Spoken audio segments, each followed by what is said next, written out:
विधानसभा चुनाव है, क्या आप भी नामांकन भरने जा रहे हैं? देखो, जैसे मैंने पहले भी कहा है कि चुनाव का हमारा कोई इरादा नहीं है। हर मन से, हर मीडिया के चैनल पे जब भी हम आए हैं, हमने कहा कि जो हमारे कार्यक्रम है ये सामाजिक कार्य से संबंधित है।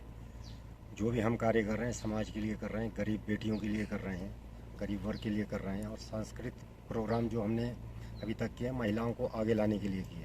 जो घर से बाहर निकले, खेती बाड़ी से लोग, जैसे औरतें घरों में कैद रहती हैं, उनको बाहर निकलने का मौका कम मिलता है। तो एक हमारी सोच थी, हम जो प्रोग्राम बाहर करते थे, जैसे सामाजिक कार्य हमारे अदर स्टेट में भी चलते हैं, तो कुछ दोस्तों ने जैसे हमसे कहा कि भाई आप बाहर कर रहे हो, हिमाचल में आपका क्षेत्र है, गृह क्षेत्र है, आपका यहाँ पे जन्म है, आपने यहाँ पे अपना समय काफ़ी बिताया है, तो इस एरिया में भी आप कुछ सामाजिक कार्य शुरू करें। तो उसी की कड़ी में हमने यहाँ पे जो कार्य है वो आपके ठियोग विधानसभा क्षेत्र में काफ़ी समय से कर रहे हैं। और लोगों ने इसको इलेक्शन से जोड़ के देखा और लोगों ने एक उम्मीद जागी शायद कि शायद राजेश गुप्ता समाज के लिए, यहाँ के लिए कुछ करेंगे। तो उनका मैं धन्यवाद भी साथ साथ करूँगा कि उन्होंने मुझे इस लायक समझा कि मैं चुनाव का दावेदार हूँ। और ऐसा मेरा कहीं कोई इरादा नहीं था और ना ही मैं अभी चुनाव के लिए कोई लड़ने का ऐलान कर रहा हूँ, ना चुनाव नामांकन भरने का मेरा कोई सोच है।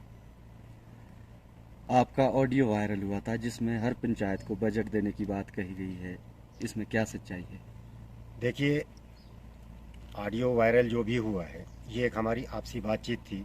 और जो भी कोई भी आदमी आपसी बातचीत में बहुत सी बातें करता है, और इस तरह की ऑडियो वायरल क्यों हुई, कैसे हुई, इसके ऊपर हम लोग आगे भी जवाब देंगे। और जो रही बजट की बात, तो बजट तो मेरी ख्याल जो भी यहाँ के प्रत्याशी हैं, मैं तो उनसे भी कहूँगा कि आप भी पर्सनल बजट लेकर के आएँ और जो पंचायत के विकास कार्य हैं उसमें लगाएं।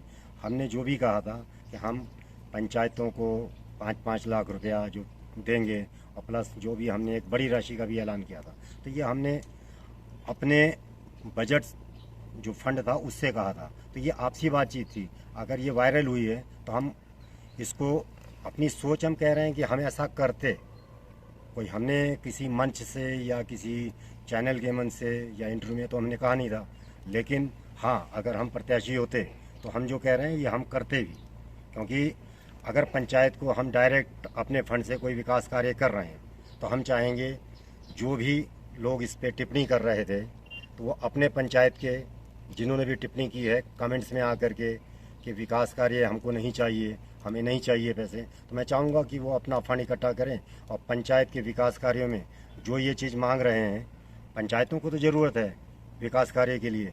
तो लोग, मेरे को लगता है कि अब लोग जो विरोध में इसके स्वर उठाए थे वो पंचायत को फंड इकट्ठा देंगे। और जो भी अभी प्रत्याशी हैं, मैं तो कहूँगा वो अपना फंड भी लेके आएँ, सरकार का फंड तो होता ही है, तो इससे विकास कार्य ज़्यादा से ज़्यादा हों। और हम तो अपनी बात पे, जो एक साधारण सी आपसी बातचीत थी, लेकिन अगर उसको मेरे शब्दों में अगर कहो तो मैं तो कहूँगा कि अगर मैं प्रत्याशी होता तो मैं ये ऐसा ज़रूर करता।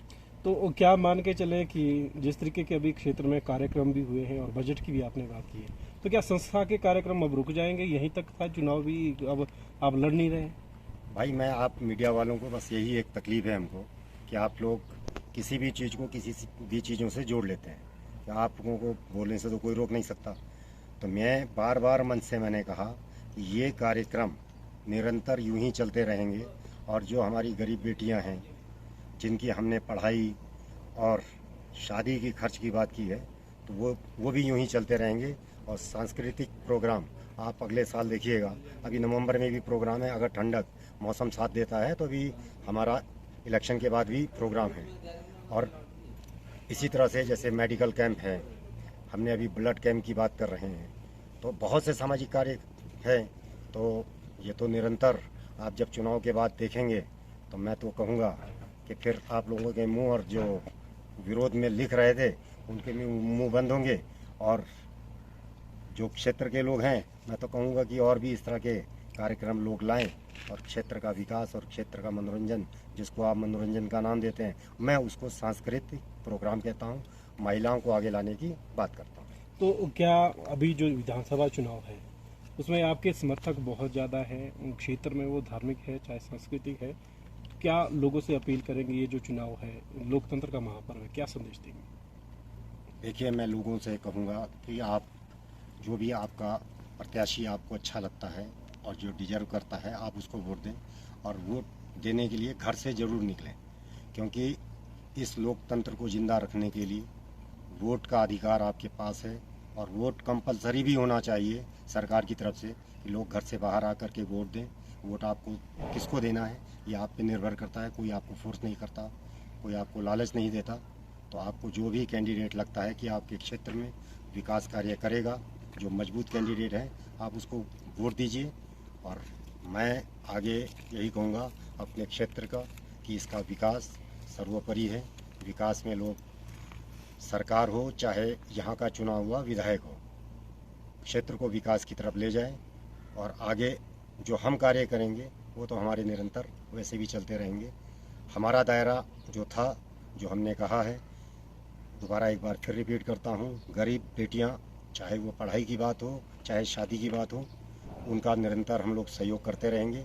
इसी तरह से मेडिकल जो कैंप की बात है उसको हम निरंतर करते हैं। और सांस्कृतिक प्रोग्राम जो हमारे अभी हुए हैं उसको भी क्षेत्र वाइज हम लोग वैसे ही करते रहेंगे। साथ में मैं अपने जो क्षेत्र के लोगों ने मुझे प्यार दिया और इस काबिल समझा कि मैं एक उम्मीदवार बनूं, उन्होंने जगह जगह मुझे प्यार दिया, एक उम्मीद उन्होंने मुझसे जगाई।